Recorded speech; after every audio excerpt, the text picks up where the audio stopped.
हरित क्रांतीचे जनक माननीय वसंतराव नाईक यांच्या जयंतीनिमित्त कृषी महाविद्यालय अंबाजोगाई येथील विद्यार्थ्यांना वेगळ्या वेगळ्या तारखेला वेगळ्या वेगळ्या गावात वृक्षारोपण, त्याचे संगोपन ह्यासाठी वेगळे वेगळे कार्यक्रम घेतले. प्रभात फेरी घेण्यात आली गावामध्ये. हा कार्यक्रम गीता गावामध्ये त्यांनी आयोजित केला होता. त्यासाठी सर्वांना उत्साहानं सहभाग घेतला. त्यासाठी वेगवेगळ्या क्षेत्रातील अधिकारी यांना बोललं. मलाही त्या कार्यक्रमाला बोललं. माझ्यासाठी हे लय मोठा सन्मान आहे. माझं जरी क्षेत्र नसलं झाडं लावायचं, पण माझी ती आवड आहे.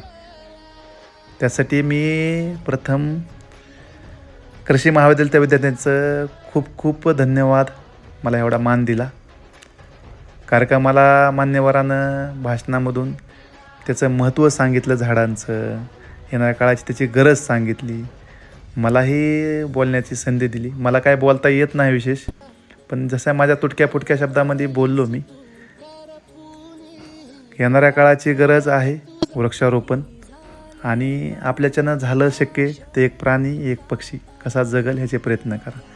पुन्हा एकदा धन्यवाद एवढा मान दिल्याबद्दल.